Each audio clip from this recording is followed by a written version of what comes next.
안녕하세요. 친절한 양약사입니다. 지난 시간에 이어서 골다공증으로 인한 골절에 대한 말씀을 드리려고 해요.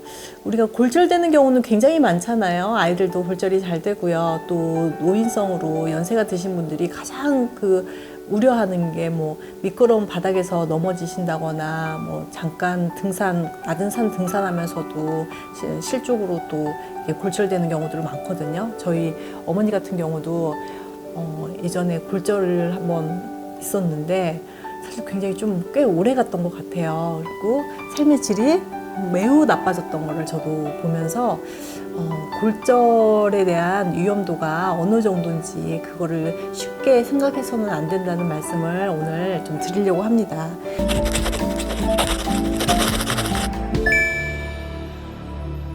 보통 이제 노인성으로 낙상 골절, 넘어져서 생기는 골절들이 되게 많다고 하거든요. 그런데 보통 이 낙상 골절은 뼈 자체의 골밀도가 떨어져서 생기는 경우도 물론 있지만 또 그것보다 더 중요한 거는 뼈를 받치고 있는 근육의 약화로 근육이 좀 잘 받치고 있으면 사실 골절률이 상당히 많이 줄어든다고 하거든요. 제가 지난 시간에 말씀드렸던 것처럼 근력 운동, 유산소 운동과 함께 반드시 근력 운동을 하면서 뼈를 많이 보호해야 된다라는 말씀을 드리고 싶습니다. 2019년도 연구 결과가 나왔는데요.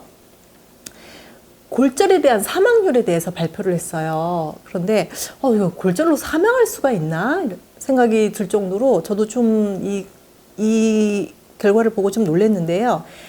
3개월 이내에 골절로 인해서 사망률이요 6.6%라 그래요. 상당히 높더라고요. 6.6%도 사망으로 연결을 시켜본 적이 없었는데, 그런데 6개월 정도 지나서 사망하는 경우는 10% 정도가 되는데요.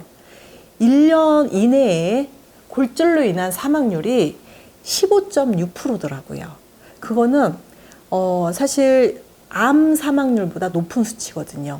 그러면 왜 이렇게 이게 생명활동과 지장이 있을까? 그 생명활동에 지장을 주는 게 골절일까라고 의아해하실 수 있는데, 우선 일단 골절이 되면 움직일 수가 없잖아요. 주로 허리 요추 부분이나 손목, 그다음에 대퇴부 골절들이 일어나는데, 대퇴부 골절 같은 경우는 아예 앉아서 생활을 하거나 누워서 생활을 하셔야 되기 때문에 연세가 드신 분들이 골절됐을 때 누워서 침상 생활을 하게 되면은 보통 이제 노화가 되면 기침, 가래 이렇게 호흡기도 안 좋은 경우가 많거든요. 그러니까 누워서 생활을 하다 보면 이 가래라든가 이런 것들이 잘 배출이 안 되면서 그 균으로 인해서 폐렴으로 이행되는 경우가 많다고 하거든요.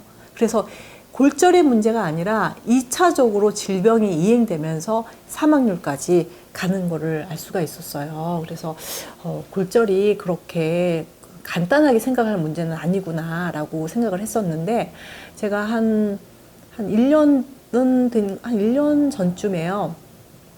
제가 이제 예전에 제가 관리해드렸던 환자분 가족 중에 어머니께서 골절이 되신 거예요. 70대 중반 정도 되셨는데 이제 갑자기 연락이 왔어요.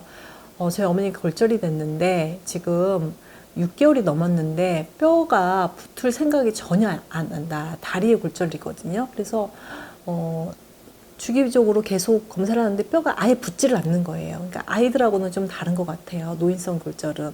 그래서 이거 어떻게 붙을 수 있을까요? 라고 말씀을 하시길래 글쎄요, 우선 노력을 많이 해봐야 될 것 같다라고 말씀을 드려서 제가 미네랄과 그리고 콜라겐을 좀 드렸어요. 물론 여기에 이제 염증 수복을 위해서 사실 오메가3도 같이 드시면 좋을 텐데, 우선 그 염증성 질환 상태가 아니기 때문에 루마티스 관절염 환자가 만약에 골절이 됐다 그러면 더더군다나 이 항산화제라든가 오메가3라든가 이런 것들이 같이 들어가야 되는데, 이제 이분께는 또 경제적인 여러 가지 상황도 있고 해서 2가지 제재를 드렸는데요.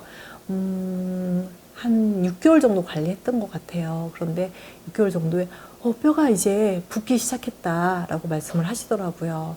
그래서 너무너무 좋아하시더라고요. 저는 사실은 6개월 정도까지 걸릴 거라고 생각을 하지는 않았었는데 실제로 그 전에 상황을 보면 이게 뼈가 조금씩 붓기 시작했다 병원에서도 말씀을 하셔서 지금은 이제는 거동하시는데 문제가 없으시거든요. 한 1년 정도 관리를 해주었는데 그래서 꾸준하게 제가 말씀을 드렸어요. 골밀도 자체도 낮고 그래서 이제는 뼈가 붙었지만 이 정도 제재는 꾸준하게 그냥 계속 드셨으면 좋겠다라는 말씀을 드렸어요. 그래서 지금도 꾸준하게 잘 관리를 하고 계셨는 분이 계세요. 그러니까 우리가 골절을 너무 쉽게 생각하거나 이러시면 안 될 것 같거든. 특히나 노인성 골절은. 그런데 뭐 골절이 된 다음에 사후 약 처방하는 거는 사실은 뭐 너무 좀 늦은 거잖아요. 그래서 저는 50대부터는 거의 정말 무조건 칼슘, 마그네슘, 그리고 비타민 D, 그리고 콜라겐은 그냥 꾸준하게 장기적으로 드셔서 우리가 100세 시대를 좀 건강하게 활동력을 가지고 생활하시는 걸 꼭 권장을 해드리고 싶습니다. 여기서 칼슘제를 선택을 하실 때 칼슘과 마그네슘 비율을 보셔서 최대한 마그네슘 비율이 많이 높은 제제들이 요즘에는 많이 나와 있거든요.